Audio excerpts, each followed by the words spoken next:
बिस्मिल्लाहिर्रहमानिर्रहीम। Dear students, अस्सलाम वालेकुम।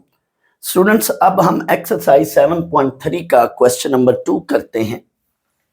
क्वेश्चन 2 में हमें कहा जा रहा है approximate the value up to 4 places of decimal. 65 का 6th रूट हमने इसको अप्रोक्सीमेट करना है और इसका जो आंसर लाना है, रिजल्ट को हमने 4 डेसिमल प्लेसेस तक लाना है, 4 डेसिमल प्लेसेस तक रखना है। स्टूडेंट्स, इस सवाल में अगर वो यूं लिख देता कि approximate the value by using binomial series या बाइनोमियल एक्सपेंशन, तो फिर और बात क्लियर हो जाती और बात वाज़ेह हो जाती, लेकिन यहाँ पे मेंशन नहीं है। फिर भी आपको करना इसको बाइनोमियल एक्सपेंशन से ही है। वैसे देखा जाए तो ये वैल्यू हम कैलकुलेटर से भी फौरन निकाल सकते हैं। मैं आपको कैलकुलेटर से इस वैल्यू का रिजल्ट कैसे लाना है ये मैं पहले बता देता हूँ।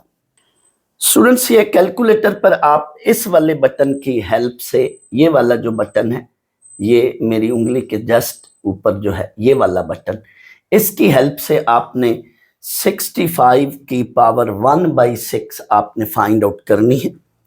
आपने बच्चों क्या करना है, पहले आप 65 को प्रेस करें और अब उस बटन को प्रेस करें तो 65 के ऊपर आपको कर्सर बनता नजर आएगा। अब यहाँ पे आपने ये पावर लिखनी है 1/6। तो नेक्स्ट बच्चों, ये वाला जो बटन है, ये वाला, अब आपने इस बटन की हेल्प से 1/6 पावर ऊपर बनानी है। ये देखें, कर्सर तो ऊपर आ गया है। अगर आप स्क्रीन पे देखें जरा गौर से, कर्सर तो ऊपर 65 के ऊपर ब्लिंक करता नजर आ रहा है, लेकिन अब हमने यहाँ पे पावर में क्या बनानी है, वैल्यू 1/6 वैल्यू बनानी है। तो अब आपने ये जो मैंने अभी बटन बताया, आपने इसको प्रेस करना है। तो अब आप देखें, जैसे ही आप इसको प्रेस करेंगे तो ये ऊपर पावर में ऐसे फ्रैक्शन बना नजर आ रहा है। आपको जूम करके देखें तो अब आपने पावर में पहले ऊपर 1 लाना है, फिर ये इस वाले बटन को ये नीचे से प्रेस करेंगे तो ये कर्सर जो है वो नीचे चला जाएगा, P/Q फॉर्म में नीचे चला जाएगा। नीचे कर्सर गया, यहाँ पे मुझे 6 वैल्यू लानी है। ये देखें, आप प्लीज आप गौर करें, ये वैल्यू 65 होल पावर 1/6 बन चुकी है।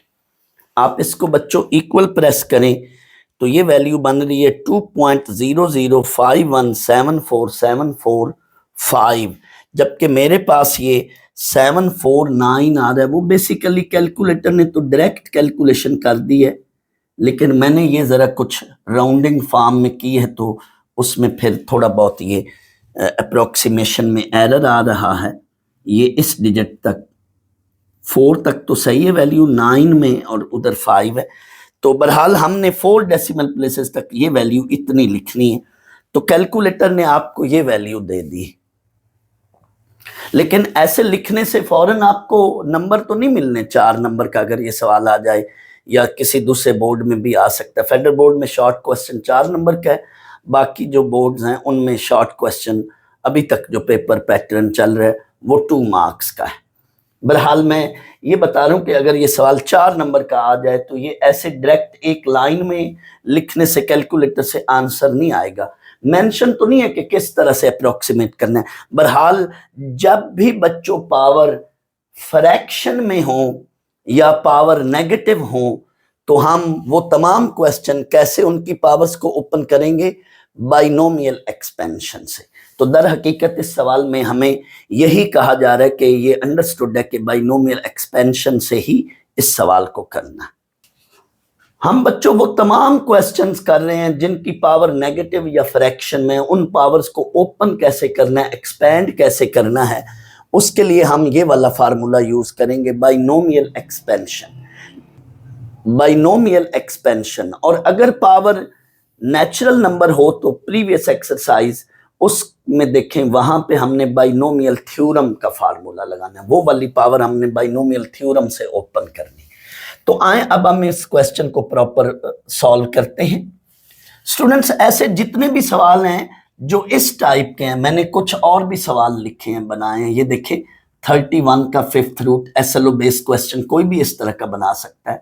17 का 4th रूट एंड 99 का अंडर रूट। इस तरह के जितने भी सवाल हैं, पहले मैं इसके लिए बात कर लूं। जो भी बेस है, बेस को आपने इस तरह से ब्रेक करना है, जो मर्जी बेस है, बेस को आपने ऐसे दो नंबर में ब्रेक करना है, ऐसी टू वैल्यूज में, ऐसे दो पार्ट्स में ब्रेक करना है कि उनमें जो एक वैल्यू है उसकी ये वाली जो पावर है ना, ये जितना भी रूट है वो पूरा पूरा बने, पूरा पूरा निकले। मतलब मैं ये कह रहा हूं कि 65 का सिक्स्थ रूट है, तो आपने 65 को 64 एंड 1 में ब्रेक करना है। अब बच्चा सोचता है या सवाल कर सकता है कि सर मुझे ये कैसे पता चलेगा कि मैं फौरन इसको 64 में ब्रेक करूं? तो मैं इसकी बेटा आपको ट्रिक बता रहा हूं। ये ट्रिक क्या है? ये जो भी ऊपर ये वाला रूट है, इसके आप अपोजिट चलना है। यानी ये 1/6 रूट है, तो आपने 6 पावर लेनी है। किसकी? आपने 1 से लेकर के आगे चलते जाना है, हर नंबर की 6 पावर लेनी है, और जिस नंबर की 6 पावर 65 के करीब आएगी वहां पे रुक जाना है। क्या मतलब? 1 की 6 पावर आपकी मर्जी है, लें या ना लें, वो तो 1 है। 1 से लेकर के आगे हर डिजिट की 6 पावर लेनी है, इस पावर के अपोजिट चलना है। 2 पावर 6 दैट इज 64, 3 पावर 6 ये 729 है। ये तो बहुत आगे निकल गई ये वैल्यू, इसलिए अब आप रुक जाएं, आप इसको देखें।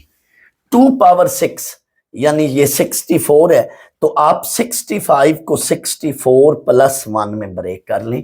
फिर रिपीट कर रहा हूं, जो भी बेटा बेस है, जो भी अंदर बेस है, उसको आपने ऐसे दो डिजिट्स में ब्रेक करना है, ऐसी दो वैल्यूज में ब्रेक करना है कि उनमें एक वैल्यू की ये जो ऊपर वाली पावर है ये पूरी पूरी बने, पूरी पूरी सॉल्व हो। ये देखो ना, ये 2 फाइनली बनेगी, क्योंकि 64 की वैल्यू को जब मैं उसका 6th रूट लूंगा तो 2 पावर 6 करके ये 6 से कट जाएगा। फिर रिपीट कर रहा हूं, जब भी ऐसी फॉर्म आ जाए तो बेस को आपने ऐसी दो वैल्यूज में ब्रेक करना है कि उनमें एक वैल्यू की ये जो पावर है ये पूरी पूरी सॉल्व हो। अब इसके लिए आपने क्या करना है? इस पावर के अपोजिट चल पड़ना है। यानी 1/6 है तो आपने 6 पावर लेनी है। 1 की 6 पावर, 2 की पावर 6, 3 की पावर 6, 4 की पावर 6, 5 की पावर 6, और सामने जो रिजल्ट बनता जाएगा उसको आपने इससे मैच करना है कि कौन सा डिजिट इसके करीब है। मिसाल के तौर पर ये देखें, 31 है, उसका 5th रूट है। 31 का 5th रूट, ये क्वेश्चन आ जाए तो आपने अब 1 की पावर 5 लेनी है, क्योंकि ये 5th रूट 1/5 है। 2 की पावर 5 लें तो ये 32 बन गया। इट मीन आपने इसको लिखना है, 31 को लिखना है 32, अब जाहिर है साथ -1 लिखना पड़ेगा, और ऊपर 5th रूट। फिर 32 को बाहर लाएंगे इस तरह से, वो आपको आइडिया अभी थोड़ी देर बाद जब मैं क्वेश्चन करूंगा तो हो जाएगा, पता चल जाएगा। अब फर्ज कर लो ये क्वेश्चन है 99 का अंडर रूट। अब 99 पावर 1/2, अब आपने 2 पावर लेनी है, हर एक की 2 पावर लेनी है। 1 की पावर 2, 1 की वैसे ना पावर लिया करें, मैं तो वैसे समझाने के लिए 1 से भी स्टार्ट कर लेता हूं। 2 की पावर 2, 3 की पावर 2, इस पावर के अपोजिट चलना है। ये पावर 1/2 है तो इसका रिवर्स करें, 2 पावर लेते जाएं। आप करते जाएं, जब आप बच्चों 10 की पावर 2 लेंगे तो वो बन रहा है 100, ये इसके करीब है डिजिट। इट मीन 99 को आपने ब्रेक करना है 100 - 1 में, और ऊपर पावर 1/2। सिमिलरली इसको भी आप देख लें, ये 17 का 4th रूट है, तो इसको आपने 2 की पावर 4 यानी 1 की पावर 4, 2 की पावर 4, 3 की पावर 4, तो वो उसके करीब डिजिट निकल आएगा, बन आएगा। तो ये तरीकाकार है बच्चों। आपने सिमिलरली फर्ज कर लो क्वेश्चन आ जाता है 82 का क्यूब रूट, तो इसको आपने क्या करना है? 1 की पावर 3, 2 की पावर 3, 3 की पावर 3, 4 की पावर 3। अब आप देखें 4 की जो पावर 3 है, तो ये 4 की पावर जो 3 है ये बन रहा है 64, जबकि 5 की पावर 3 जो है ये बन रही है वैल्यू 125। तो आपने देखने के ज्यादा करीब इनमें से कौन सा डिजिट है 82 के, ये है। तो आपने इसको लिखना है 64 प्लस, अब इनका डिफरेंस ले लो,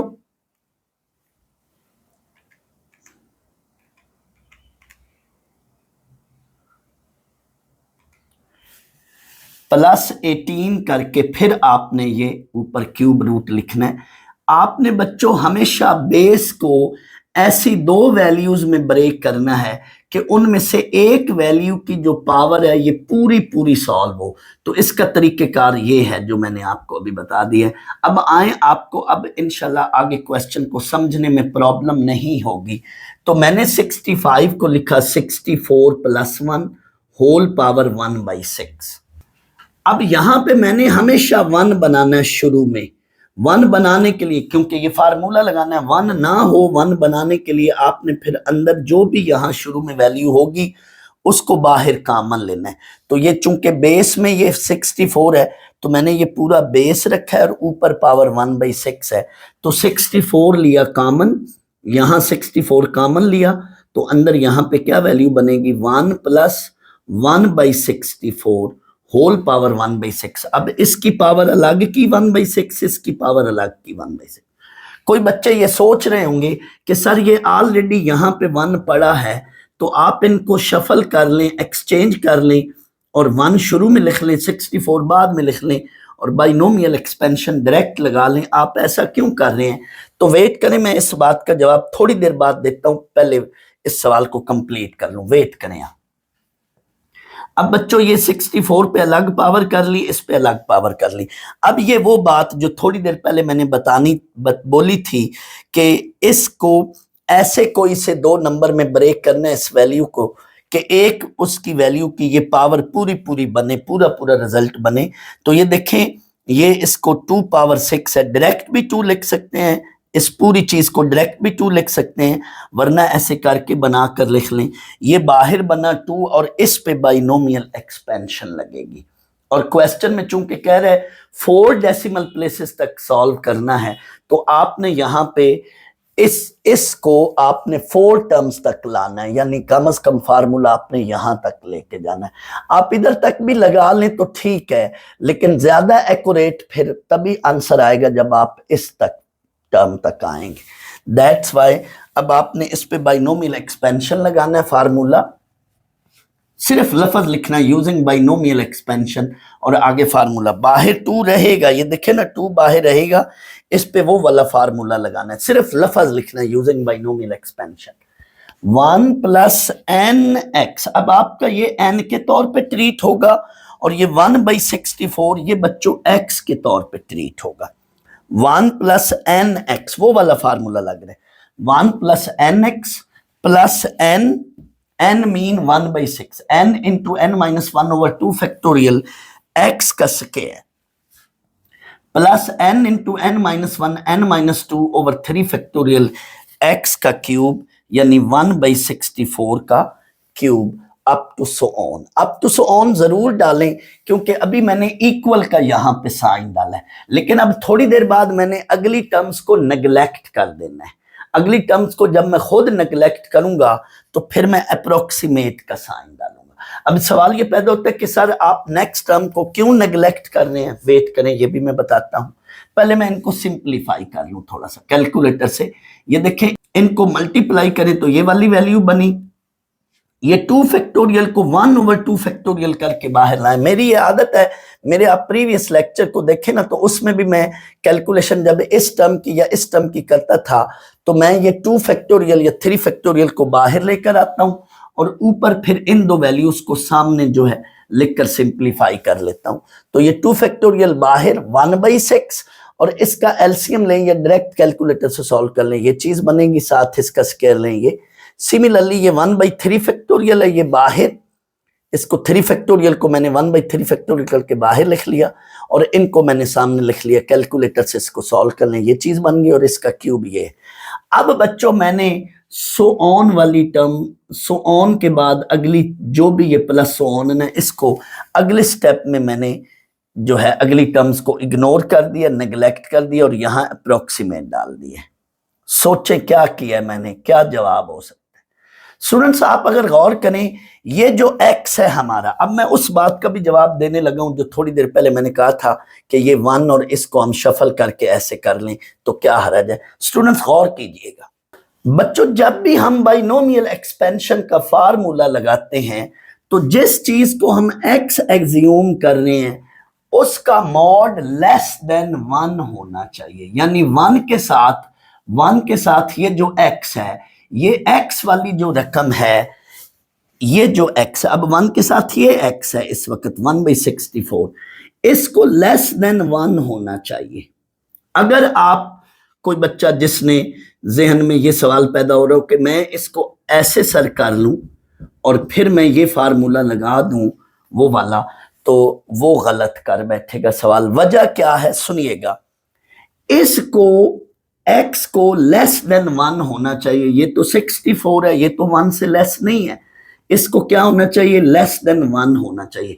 और सर लेस देन 1 क्यों होना चाहिए? स्टूडेंट्स गौर करें, जैसे जैसे हम आगे जाते हैं x की पावर्स बढ़ती जा रही हैं, x की पावर्स बढ़ती जा रही हैं, लेकिन बेस में x है, तो वो वैल्यू जो खुद लेस देन 1 हो उसकी पावर्स लें तो ओवरऑल रिजल्ट छोटा होता जा रहा है। x की पावर्स बढ़ती जा रही हैं, इनफैक्ट रिजल्ट जो है वो 1/64 की पावर्स बढ़ती जा रही हैं। जैसे जैसे हम आगे जा रहे हैं ओवरऑल ये रिजल्ट बहुत छोटा होता जा रहा है। आप कैलकुलेटर से इस पूरी चीज को सॉल्व करें और आप कैलकुलेटर से इस पूरी चीज को सॉल्व करें, दर हकीकत ये क्या है, 1/64 का स्क्वायर है और ये क्या है, 1/64 का क्यूब है। इट मीन ये वैल्यूज इतनी छोटी होना शुरू हो जाती हैं आफ्टर सर्टन स्टेज कि हम उनको इग्नोर कर सकते हैं, वो पिछली वैल्यूज पर असर या फर्क नहीं डालती। मसलन इसी को देखें तो ये वैल्यू बनेगी 0.000000, इस तरह से कुछ वैल्यू बन रही है और ये 0.00 समथिंग, तो ये इतनी छोटी हैं कि चलो इधर तक तो हम इनको रख लेते हैं, इतना खास असर या फर्क नहीं डालेंगी। लेकिन जब पावर x की 6 होगी तो 1/64 की पावर 6, ओवरऑल रिजल्ट बहुत छोटा हो जाएगा। दैट्स वाई हम अगली वैल्यूज को यहां पर क्या है, इग्नोर कर रहे हैं, नजरअंदाज कर रहे हैं, तो अप्रोक्सीमेट का साइन डाल रहे हैं और उस बात का ये जवाब बन रहा है कि ये जो x है इसको हम इग्नोर नहीं करेंगे। ये जो x है 64 का स्क्वायर, 64 का क्यूब, 64 की पावर 4, इस तरह से अगली टर्म्स और बड़ी होती जाएंगी और सम भी डाइवर्ज करेगा। सीरीज को क्या है, कन्वर्ज करना चाहिए। सीरीज को क्या है, कन्वर्ज करना चाहिए। कन्वर्ज उसी सूरत में हो सकती है, कन्वर्ज उसी सूरत में हो सकती है जो जब 1 के साथ ये जो वैल्यू है जिसको हम x कह रहे होते हैं, this x should be less than 1, तो ये चीज लेस देन 1 है, बट ये यहां पे देखें ये x लेस देन 1 नहीं है, तो इसलिए हम ये नहीं काम कर सकते कि 1 को और इस 64 को शफल कर लें। हम यहां पे यही करेंगे कि ये 64 को कॉमन लेंगे, यहां 1 बनेगा और ये जो है ये 1/64 ये फिर हमारा x बनेगा। और यहाँ पे आए, अगली टर्म्स को हम इग्नोर कर रहे हैं क्योंकि अगली टर्म इतनी छोटी हो रही हैं कि उनको इग्नोर करें, यानी उनके वो सम पर असर या फर्क नहीं डालें। तो बेशक यहाँ पे ये जुमला लिख सकते हैं, नेग्लेक्टिंग 4 एंड हायर पावर, जो 4 पावर है और उससे अगली पावर है उनको क्या करें, नेग्लेक्ट करें। ना भी ये जुमला लिखें तो कोई मसला नहीं, लेकिन अब इक्वल के बाद यहाँ पे अप्रोक्सीमेट डालना है क्योंकि एग्जैक्ट जवाब हम नहीं लिख रहे, हम अप्रोक्सीमेट लिख रहे हैं क्योंकि अगली टर्म साथ हो तो फिर तो एग्जैक्ट जवाब होगा, लेकिन अगली टर्म्स को मैंने इग्नोर कर दिया तो ये अप्रोक्सीमेट डालना है। अब बेटा इसको कैलकुलेटर से सॉल्व करें, ये रिजल्ट बनेंगे। इसको मजीद आगे सिंप्लीफाई करें तो पहले अंदर वाली वैल्यूज को सिंप्लीफाई कर लें, ऐड कर लें इस तरह से कैलकुलेटर से और 2 से मल्टीप्लाई कर लें, फाइनली ये रिजल्ट बन रहा है। बट हमें कहा गया है 4 डेसिमल प्लेसेस तक, तो इधर तक रखना है रिजल्ट, आगे इग्नोर कर देना है। लेकिन ये जो 7 है, 7 अब जो है 7 को इग्नोर करें, 7 से अगली टर्म्स को, तो ये 1 को फिर आपने क्या बना देना है, 2 बना देना राउंड करके। तो इस तरह से ये आपकी वैल्यू बन गई है। ये रिजल्ट है 4 डेसिमल प्लेसेस तक और ये अप्रोक्सीमेट रिजल्ट है। कोई बच्चा अगर यूं भी लिख देगा तो ये गलती नहीं होगी, ये अप्रोक्सीमेशन है। अप्रोक्सीमेशन में थोड़ा बहुत माइनर सा फर्क या एरर आ भी जाए तो कोई हर्ज नहीं। सेकंड पार्ट देखें, 5/3 की पावर 1/2 यानी अंडर रूट 1/2। अब हमने इसको भी इस तरह से सॉल्व करना है बेस को, कि बेस में एक वैल्यू 1 हो। अब इसको उस चक्कर में नहीं पढ़ना जैसे ये था, इसको हमने क्या करना है, बेस में एक वैल्यू 1 हो, दूसरी जो मर्जी हो। तो इसको मैं दो तरीकों से समझा देता हूं, ये जो मैंने स्टेप किया है। स्टूडेंट्स देखें, ये 5/3 है, तो इसको आप एक तो साथ आपने 1 लाना है, दूसरी पता नहीं क्या चीज है, मुझे नहीं अभी पता, लेकिन आप ऐसे कर लें कि 1 के साथ आप x बना लें। दूसरी चीज, छोटी क्लासेस में हम ऐसे 1 के साथ बॉक्स ले लेते थे, डब्बा जिसको कहते हैं। तो अब हम 1 के साथ x ले लेते हैं। अब मुझे x यहां पे बनाना है, तो x की वैल्यू यहां से निकाल लो और वो फिर x की जगह पुट कर लो। कैसे, इसको इधर ले, 5/3 -1, एलसीएम लो तो x की वैल्यू बनेगी 2/3। ये x की क्या वैल्यू बनेगी चेक कर लो, दिस इज 2/3। तो 1 के साथ आपने ये 2/3, यानी इस बेस को आपने लिखना है 1 + 2/3, और पहले नहीं पता तो x लिख लें। एक तो ये तरीका भी है, दूसरा ये भी है, यूं भी है, ये भी समझ लें, ये भी आसान है। बच्चों ये 5/3 है, आपने नीचे तो 3 है, आपने ऊपर, चूंकि यहां हम 1 अंदर लाना चाहते हैं, तो 5 को ब्रेक करना है, ऊपर वाली वैल्यू को ब्रेक करना है इस तरह से कि उनमें एक वैल्यू 3 लेनी है। 5 को ब्रेक करना है, एक वैल्यू 3 लेनी है, क्योंकि 1 बनाना है। अब दूसरी वैल्यू क्या हो, अब आपको क्लियर कट पता चल गया, इनका डिफरेंस है 2। तो अब आप अलग अलग डिवाइड कर लो, 3/3, इस 3 को इसके नीचे भी लिखना है और इसके नीचे भी लिखना है, 3/3 + 2/3। तो ये बना 1 + 2/3, ये चेक कर लेना, ये 1 + 2/3, इस तरह से ये चीज। सिमिलरली मैं इससे रिलेटेड एक और सवाल भी आपको बताता हूं। फर्ज कर लो बच्चों, इस सवाल की बजाय वो एक कोई एसएलओ बेस्ड क्वेश्चन इस तरह का बना के दे देता है, 7/8 अंडर रूट। अब इसको आपने कैसे करना है, आप बिल्कुल दोनों तरह से, जिस तरह से जो अभी मैंने बताया, जॉन समर्जी मेथड बना लें। अब 7/8 है, तो नीचे तो है 8, 7 को आपने ब्रेक करना है, 8 में एक डिजिट 8 बनाना है, क्योंकि 1 इधर होना चाहिए ना। दूसरा डिजिट, अब जाहिर है इनका डिफरेंस लेंगे, अब वो 1 है। अब आप अंडर रूट ऊपर रहेगा, अब आप 8/8 -1/8, तो ये बन गया 1 - 1/8। आप चेक कर लो, इसको एलसीएम लेकर सॉल्व करो तो ये बनता 7/8 ही है, और ऊपर अंडर रूट होगा। इट मीन आपने इसको लिखना है 1 - 1/8 होल पावर 1/2। अब आगे इस पर आपने बाइनोमियल एक्सपेंशन लगानी है, यहां भी मैं यही काम कर रहा हूं, इस पे आगे बाइनोमियल एक्सपेंशन लगानी है। अब आगे सारा वही काम हमने बच्चों, जब भी पावर नेगेटिव या फ्रैक्शन में हो तो बाइनोमियल एक्सपेंशन से उसको सॉल्व करना है। अंदर हमने 1 बनाना है, दूसरी वैल्यू जो भी होगी वो लेस देन 1 हो। तो अब हम फार्मूला लगा सकते हैं, यानी ये सीरीज कन्वर्ज करेगी, इसका सम तभी पॉसिबल निकलेगा जब अंदर वाली वैल्यू लेस देन 1। अब फार्मूला लगा लो और कैलकुलेटर से इसको सॉल्व कर लो। आगे सारा वही मेथड है, सारी वही स्टोरी है, इसको देख लें। थर्ड पार्ट भी इसी तरह से है।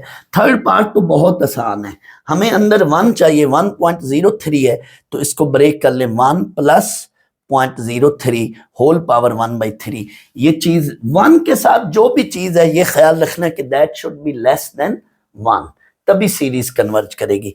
तो इसी तरह से इसको भी देख लें, ये मैंने कर दिया। मुझको इसमें मजीद कहने की या करने की कोई खास बात नहीं है, मैंने पहले पार्ट को बड़ी डिटेल में बता दिया, बोल दिया, तो बाकी पार्ट्स बिल्कुल इसी पैटर्न पर, इन्हीं लाइंस पर हो रहे हैं, आप इनको देख लें।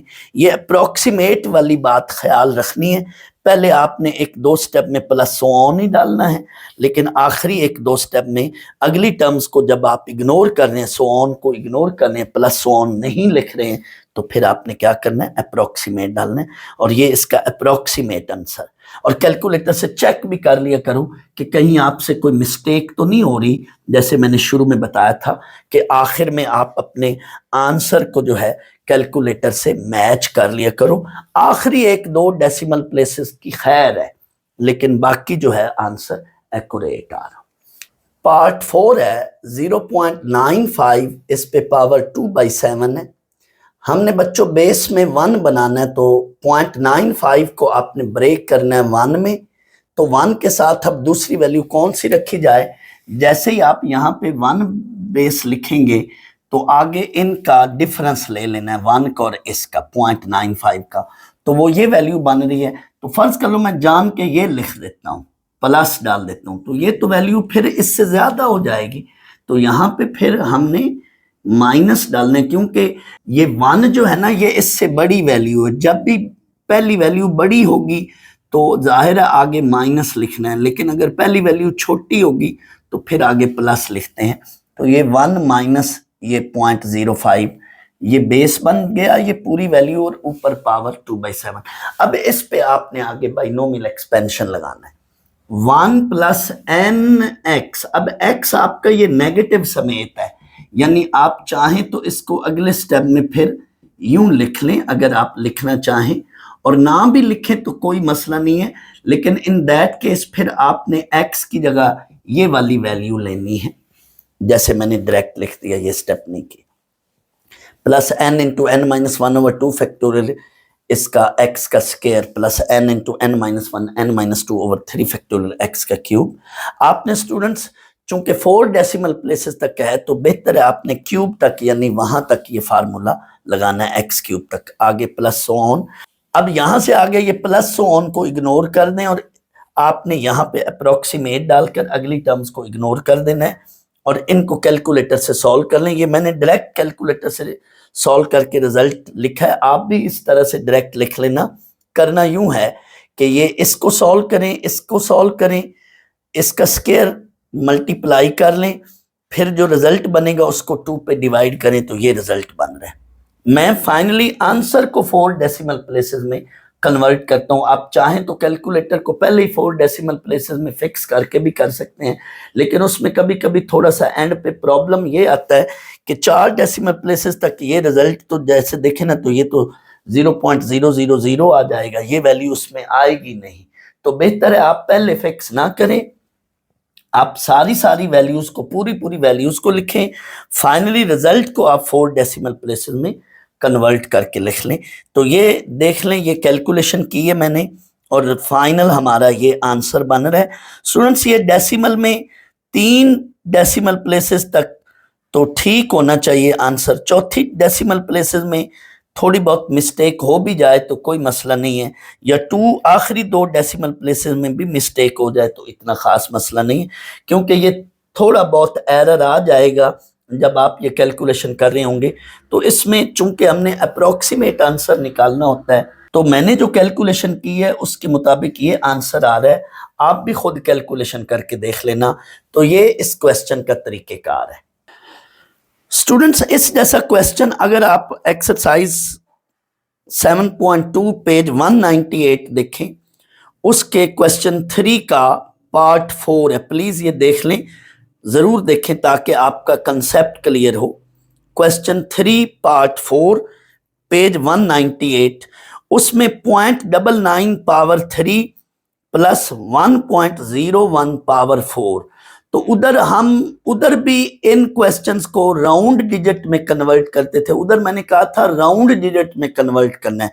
0.99 को आपने, ये क्वेश्चन है 0.99 पावर 3 प्लस 1.01 होल पावर 4। तो बच्चों जब बाइनोमियल थ्योरम लगाना हो, यहां हमने बाइनोमियल थ्योरम लगाना है, तो इन दैट केस बेस को राउंड डिजिट में कन्वर्ट करना है। राउंड डिजिट से मुराद यानी इसके करीबी जो राउंड डिजिट है ये बन जाएगी वैल्यू 0.01 होल पावर 3, और ये भी राउंड डिजिट ये है 1 बनेगा 1.01, इस तरह से 1 बनाकर। इसके अलावा कोई डिजिट आ जाए, इसके अलावा कोई वैल्यू आ जाए तो मेरा वो लेक्चर सुनेंगे जहां ये क्वेश्चन मैंने कराया, उधर मैंने एग्जांपल्स दी हुई हैं ऐसी इससे हटकर। तो कोई भी इससे हटकर क्वेश्चन आए, इस जैसा कोई भी क्वेश्चन आए, तो आपने क्या है बेस को राउंड डिजिट में ब्रेक करना है। लेकिन जब ऐसे क्वेश्चन आ जाएं जिनमें पावर फ्रैक्शन या नेगेटिव हो, तो उसमें बेस को ऐसे नंबर में ब्रेक करने कि उसकी पावर पूरी सॉल्व हो ले। यानी इस क्वेश्चन के अंदर और इस क्वेश्चन के अंदर सॉल्व करने के अलग तरीके हैं। इसमें हम राउंड डिजिट में कन्वर्ट करेंगे, मसलन यूं सवाल आ जाए 2.01 होल पावर 7 है, तो आपने इसको ब्रेक करना है 2 + 0.01 राउंड डिजिट, करीबी राउंड डिजिट में। लेकिन जब पावर नेगेटिव या फ्रैक्शन आए तो बेस को ऐसी वैल्यू में ब्रेक करना है कि उनमें ऐसी दो वैल्यूज में ब्रेक करना है कि उनमें एक वैल्यू जो है उसकी जो ऊपर वाली पावर है वो पूरी पूरी सॉल्व हो। ये फर्क है इसमें और उसमें, मैंने साथ साथ कंपैरिजन करा दिया है। तो इंशाल्लाह उम्मीद है आपको अब और बेहतर कंसेप्ट आपका क्लियर हो गया होगा। बच्चों अब हम एक्सरसाइज 7.3 का क्वेश्चन नंबर 3 करते हैं। लेकिन क्वेश्चन नंबर 3 से पहले हमें ये टॉपिक करना पड़ेगा, ये टॉपिक देखना पड़ेगा, क्योंकि इस टॉपिक के अंदर ये जो फार्मूला है ये इस क्वेश्चन में यूज हम करेंगे।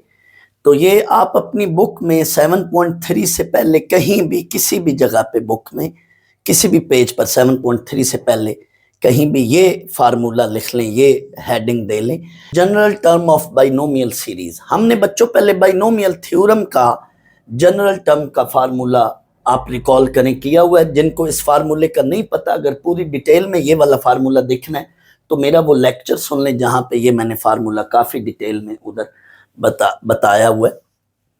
अब ये बाइनोमियल थ्योरम है, बट हमें बाइनोमियल सीरीज की जनरल टर्म चाहिए।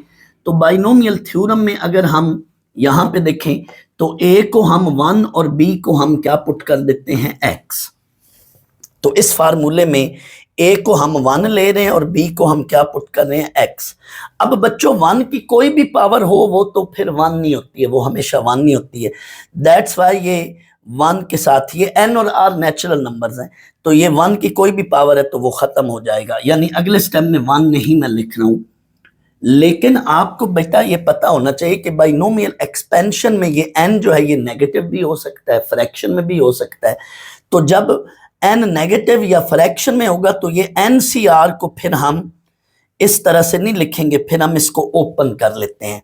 NCR का फार्मूला होता है n factorial over r factorial n minus r factorial. चाहें तो आप यहां पे ये चीज लिख लें, साथ x पावर r लिख लें। अब n फैक्टोरियल को आप आगे ओपन करें, n इंटू n माइनस 1।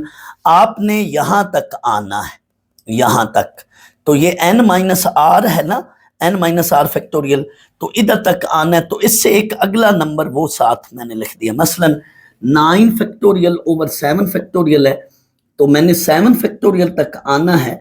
तो 7 फैक्टोरियल से इधर उससे एक अगला नंबर उस पे देखें तो ये 7 + 1 8, तो ये n माइनस r + 1, तो इससे अगला नंबर यानी इधर जाएं तो एक एक बढ़ता जा रहा है, तो ये n माइनस r + 1, इससे पिछला number n minus r factorial. या इधर देखें तो n माइनस r + 1, ये +1 वाली टर्म, क्योंकि ये कट जाएगी तो ये टर्म बचनी है, इसलिए ये टर्म यहां जरूर लिखी। तो ये वाली वैल्यू हमारे पास बन गई। ये वाला जो फार्मूला है इसको हम कह रहे हैं general term of binomial expansion. इसको ऐसे ही याद रखना है। अगर आपको भूल जाए ये वाला फार्मूला तो फिर ये यहां से आगे आपने ये खुद एक लाइन डिराइव करके यहां तक पहुंचना है। लेकिन पेपर में हम डायरेक्ट कोशिश करेंगे, क्वेश्चन आ जाए तो हम ये वाला डायरेक्ट फार्मूला लिखेंगे। स्टूडेंट्स ऐसे ओपन क्यों किया जा रहा है मैं फिर रिपीट कर देता हूं। बाइनोमियल थ्योरम में ये जो n होता है ये तो नेचुरल नंबर होता है, लेकिन बाइनोमियल एक्सपेंशन में ये n फ्रैक्शन में भी हो सकता है और नेगेटिव भी हो सकता है।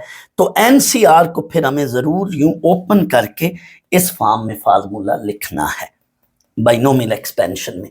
तो आए अब हम इस क्वेश्चन को करते हैं। यहां ये कहा जा रहा है find the term involving x14 in the product of this one. इसके प्रोडक्ट में हमने x14 वाली टर्म निकालनी या बतानी है। फर्ज करो अगर ये चीज ना होती तो फिर तो ये सिंगल वैल्यू थी, इस पर हम बाइनोमियल, इस पर हम जो है जनरल टर्म फार्मूला लगाकर इसमें से वो टर्म निकालते जिसमें x पावर 14 है। लेकिन इसके साथ ये भी है, यानी इन दोनों को मल्टीप्लाई करना है, प्रोडक्ट मल्टीप्लाई करके इसमें से वो टर्म बताएं या निकालें जिसमें x पावर 14 आ रहा है, ये सवाल है। तो अब हम डायरेक्ट कोई टर्म निकालने के लिए ये वाला फार्मूला लगाएंगे, यानी ये वाला फार्मूला उस वक्त यूज होता है जब डायरेक्ट कोई अंदर से अचानक से कोई टर्म निकालनी हो। बाइनोमियल थ्योरम में भी हम ये उस वक्त ये फार्मूला यूज करते थे। आज हम बाइनोमियल एक्सपेंशन में करेंगे। तो आए पहले हम इसको थोड़ा सा सिंप्लीफाई कर लें। ये पूरी वैल्यू ली, लेकिन मुझे इस पे बाइनोमियल एक्सपेंशन लगानी है, क्योंकि इस पे तो होल पावर 1 है, इसको तो नहीं छेड़ना है, इसने तो आगे मल्टीप्लाई होना है। मुझे इस पे बाइनोमियल एक्सपेंशन फार्मूला लगाना है। तो यहां मैं पहले 1 बनाऊंगा, तो दैट्स वाई 2 कॉमन लिया अंदर से। ये 2 इधर डिवाइड हो जाएगा, सारे पे पावर -1/2, इसकी अलग पावर कर ली, इसकी अलग पावर कर ली। अब ये 2 पे पावर -1/2 इसको नीचे ले जाएं, 2 की पावर 1/2 बन जाएगी, और 2 की पावर 1/2 ये √2 बन गई, और ये साथ वैसे। अब बच्चों गौर से सुनना मेरी बात को, मैं थोड़ी देर के लिए इसको चलो ए नहीं कहता हूं, मुझे इसकी एक्सपेंशन करनी है। एक्सपेंशन की बजाय मैं डायरेक्ट जनरल टर्म फार्मूला लगाता हूं। एक्सपेंशन तब करते हैं जब सारी टर्म्स निकालनी हो, कंसेक्टिव टर्म्स निकालनी हो। लेकिन आज मुझे अचानक वो टर्म बतानी है, अचानक वो टर्म निकालनी है, रैंडम टर्म, जिसमें x पावर क्या है 14 है। तो मैं इस पर जनरल टर्म फार्मूला लगाता हूं। हर बार साथ ये भी मल्टीप्लाई होगा। जब जब मैं कोई स्टेप करता जाऊंगा तो हर बार बाहर ये भी मल्टीप्लाई होगा। इसलिए मैं थोड़ी देर के लिए इसको ए लेट करके छोड़ देता हूं। बार बार इसको मल्टीप्लाई करने के बजाय मैं पहले सिर्फ ये कंसीडर करके इसकी जनरल टर्म निकाल कर, फिर वो जो जनरल टर्म मुझे मिलेगी उसको फिर मैं इससे मल्टीप्लाई करूंगा। यानी बार बार मैं यहां मल्टीप्लाई करने की बजाय मैं आपका टाइम बचा रहा हूं, हम अपना टाइम बचा रहे हैं। इसको थोड़ी देर के लिए ए नाम दे दिया, और अंदर से सिर्फ ये लेट करेंगे, कंसीडर करेंगे। ये कंसीडर कर ली। स्टूडेंट्स आप रिकॉल करें, जब हम 7.2 कर रहे थे तो उसमें हमें कुछ इस तरह के सवालात आते थे कि फर्ज कर लो 1 + x स्क्वायर है, होल पावर 7 है, तो आपको कहता था 6th टर्म निकालें या 5th टर्म निकालें।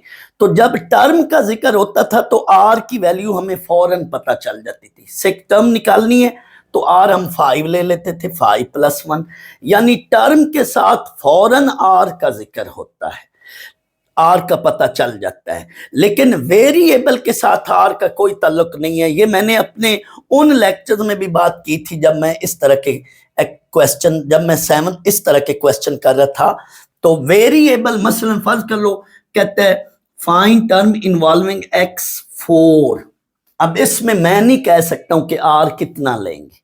उसके लिए फिर हम क्या करते थे, फार्मूला लगाकर उसमें ये सारी वैल्यूज पुट करके आखिर में हमने टर्म निकालनी होती थी, आखिर में जो हमने पावर निकालनी होती थी, बनानी होती थी, और जो इधर मौजूद होती थी उनको क्या करते थे, इक्वेट करते थे। तो इस क्वेश्चन में भी हम यही करेंगे। यानी यहां पे हमें x की पावर निकालनी है, x की पावर के साथ r का कोई ताल्लुक नहीं है। अगर टर्म निकालनी होती, यानी वो कहता है इसकी 6ठी टर्म निकालो, तो हम r5 ले लेते, उसमें इस फार्मूले में हम फौरन r को 5 पुट कर लेते। लेकिन इस वक्त हम r के बारे में फौरन गेस नहीं कर सकते। अब करना क्या है, ये फार्मूला लगाना, जनरल टर्म फार्मूला। फार्मूले में अब वैल्यूज पुट करनी है। वैल्यू जस्ट x की जगह ये चीज पुट करनी होती है, रिप्लेसिंग x। अब x की जगह ये रिप्लेस करना है, x की जगह x के साथ, सॉरी ये x के साथ √3/2 साथ x³ होल पावर r, ये सॉरी ये चीज। अब मैं यहां से अब आगे, यहां भी मुझे थोड़ी सी करेक्शन करनी, यहां से आगे अब मैं ये मिटाना चाहता हूं, ये मैं मिटा दूंगा, ये क्वेश्चन का हिस्सा नहीं है। ये तो सामने सिर्फ आपको, ये मैंने फार्मूला लगाना था तो बैकग्राउंड मैंने सामने ये रीजन रखी है। पेपर में अगर ये सवाल आ जाए तो आपने जस्ट ये फार्मूला लिखना है, ये सारी स्टोरी नहीं लिखनी।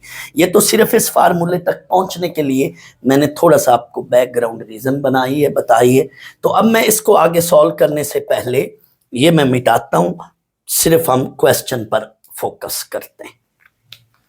तो यहां पे बच्चों हमने x की जगह √3/2 x³ ये रिप्लेस कर दिया, बाकी सारा कुछ वैसे। r का हमें अभी नहीं पता कि r क्या है, r का ताल्लुक टर्म से होता है।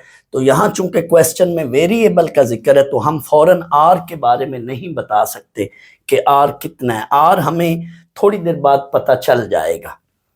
इसको थोड़ा सा आगे सिंप्लीफाई करेंगे हम, √3/2 इसकी पावर r अलग और x की 3 और x क्यूब के साथ पावर r, तो वो x पावर 3r बन जाएगी। अब ये हमारे पास जनरल टर्म की वैल्यू आ गई है। अब इसके साथ हमने क्या करना है, इसको मल्टीप्लाई करना है, यानी हम बार बार मल्टीप्लाई करने की बजाय अब आकर इसको मल्टीप्लाई करते हैं। तो यही बात हम लिख रहे हैं, यही बात आपने लिखनी है। 1 + x² ओवर √2 को हम यूं भी लिख सकते हैं ना, √2 को अलग अलग करके, √2 1 के नीचे अलग और x² के नीचे अलग। तो नो when this one, ये वाली value, will multiply with general term we have। अब इसको बच्चों आपने जनरल टर्म से मल्टीप्लाई करना। अब ये इससे मल्टीप्लाई जब होगी तो पहले हम 1/√2 को इस सारे से मल्टीप्लाई करेंगे। तो जस्ट नीचे ये 1/√2 जो है, तो जस्ट नीचे ये √2 इसके साथ आएगा, नीचे √2, यानी इसको जब आप इससे मल्टीप्लाई करेंगे तो r फैक्टोरियल के साथ √2 मल्टीप्लाई होगा। और x² ओवर √2 को जब इससे मल्टीप्लाई करेंगे तो r फैक्टोरियल के साथ √2, लेकिन ये x² जो है ये x पावर 3r के साथ ये मल्टीप्लाई होगा। तो मैं इसको अगले स्टेप में या यहीं पे भी आप लिख सकते हैं, बेसिस सेम है तो पावर्स क्या हैं, ऐड हो जाएंगी। ये हमारे पास दो टर्म्स आएंगी, बीच में यहां प्लस होगा क्योंकि ये मल्टीप्लाई जब होगा तो पहले ये 1/√2 फिर प्लस ये। अब इससे आगे मेरे पास स्पेस कम है तो मैं थोड़ा सा यहां से मिटाकर यहीं से ही आगे कंटिन्यू करूंगा, क्योंकि यहां पे क्वेश्चन को आगे सामने रखना है मुझे।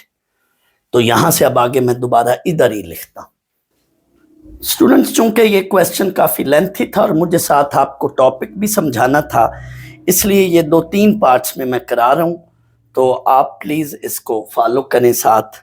ये जो अभी हमारे पास ये जो वैल्यू आई है, इसमें मैं थोड़ी देर के लिए मैं आपको बात ये भी बताना चाहता हूं कि जब मैंने बच्चों इस फार्मूले के अंदर वैल्यू पुट की है ना, तो n जो था ना वो हमारे पास -1/2 था।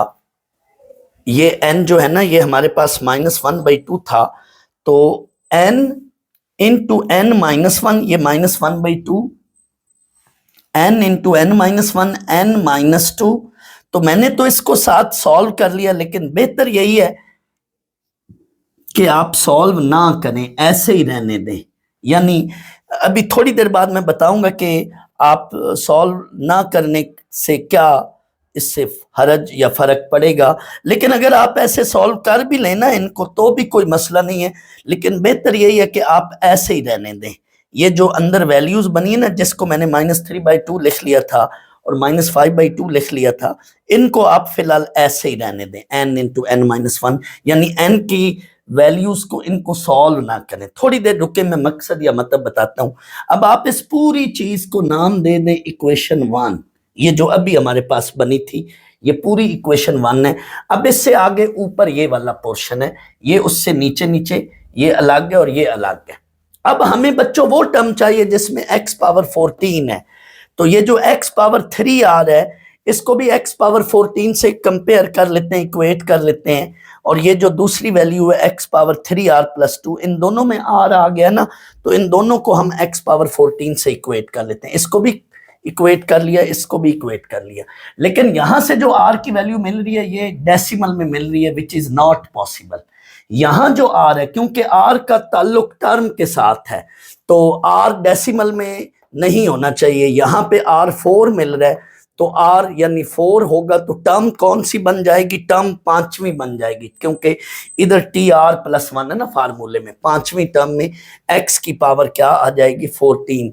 तो यहाँ पे ये tr+1 में हम 4+1 पुट करेंगे तो ये 5वीं टर्म बन जाएगी। इधर भी tr+1, ये जनरल टर्म के अंदर ये दो चीजें आ रही हैं। तो आप r की वैल्यू 4 जो है ये इसमें पुट करेंगे, क्योंकि ये जो दो टर्म बनी है इसमें ये तो x पावर जो है ना वो आपका 14 नहीं बनाएगा, ये वाला हिस्सा x पावर 14 बनाएगा, ये वाला हिस्सा। तो इसमें आपने r को क्या पुट करना है, 4। लेकिन अब सवाल ये पैदा होता है कि n into n-1, n-2, n-3 इस तरह से करते जाए तो हमने रुकना कहां पर है। बच्चों आपने रुकना है यहां पे n माइनस आर प्लस 1 पे, यानी n में से r माइनस करके प्लस 1 पे रुकना है। क्या मतलब, ये देखें n माइनस 4 प्लस 1, यानी आपने रुकना कहां पर है, n माइनस 3 पे रुकना है, यानी n into n minus 1, n minus 2, n minus 3 पे स्टॉप कर लेना है। ये आपका एक तरह से ये चीज बन जाएगी, और r की जगह आपने यहां क्या पुट कर देना है, 3 पुट कर देना है। r की वैल्यू सॉरी 4 है, 4 पुट कर देना है यहां पे, 4 फैक्टोरियल। रुकना कहां पर है, n माइनस 3 पे। तो ये देखो n into n minus 1, n minus 2, n minus 3, इस पे रुकना है, क्योंकि n माइनस आर प्लस 1 पे हमें रुकना होता है। तो r है 4, n है माइनस 1/2, तो माइनस 1/2 माइनस 4 प्लस 1, यानी सिर्फ इसको देखें तो n माइनस 3 ये बन रहा है, n माइनस 3 पे रुकना है। तो कैलकुलेशन कहां पे स्टॉप करनी है, माइनस 1/2 इसके साथ, माइनस 1/2 माइनस 1/2 माइनस 1, और माइनस 1/2 माइनस 3 पे कैलकुलेशन रुकनी है। साथ √3 ओवर 2, साथ √3 ओवर 2 r की जगह 4, और इधर x के साथ ऊपर 3 इंटू 4 प्लस 1, यानी इस हिस्से में वैल्यू पुट करनी है, इसमें नहीं पुट करनी, क्योंकि इस तरफ से जो r मिल रहा है वो पॉसिबल नहीं है। तो इस सारी वैल्यू को कैलकुलेट करें तो आपका फाइनल ये आंसर आएगा, जिसमें x पावर 14 आएगी, और वो टर्म कितनी होगी, वो 5वीं टर्म होगी, क्योंकि r क्या आया, 4 आया। 5वीं टर्म में x पावर 14 आ रही है, ये वाली वैल्यू। तो मैं ये कह रहा था कि इसको आप कैलकुलेट ना करें, साथ ऐसे ही रहने दें, क्योंकि हमें पता कैसे चलेगा कि हमने रुकना कहां पर है, तो बाद में हम डिसाइड करेंगे और फिर फाइनली सबको एक साथ ही कैलकुलेट करेंगे। अगर आप पहले भी कैलकुलेट कर लेते हैं तो कोई हरज नहीं है। तो यहाँ पे फिर आपको देखना है कि रुकना कहां पर है, तो -3 पर रुकना, क्योंकि n माइनस 4 प्लस 1, तो ये n माइनस 3 पे जो है ये रुक जानी है कैलकुलेशन। तो ये आपका फाइनल आंसर है। बच्चों सॉरी, ये एक वैल्यू यहाँ पे, ये वाली वैल्यू जो है ये यहाँ पे मिस होगी है, ये साथ ऐड कर लें, ये नोट कर लें, ये एक टर्म मिस होगी थी, ये भी साथ होनी चाहिए। तो इनको फाइनली आप सॉल्व करें, कैलकुलेटर से सिंप्लीफाई करें, तो ये रिजल्ट बन रहा है। ये टर्म मिस होगी थी यहाँ से ऑनवर्ड, ये यहाँ लिखनी थी ये वैल्यू, तो ये मिस होगी, ये साथ ऐड कर ले, नोट कर।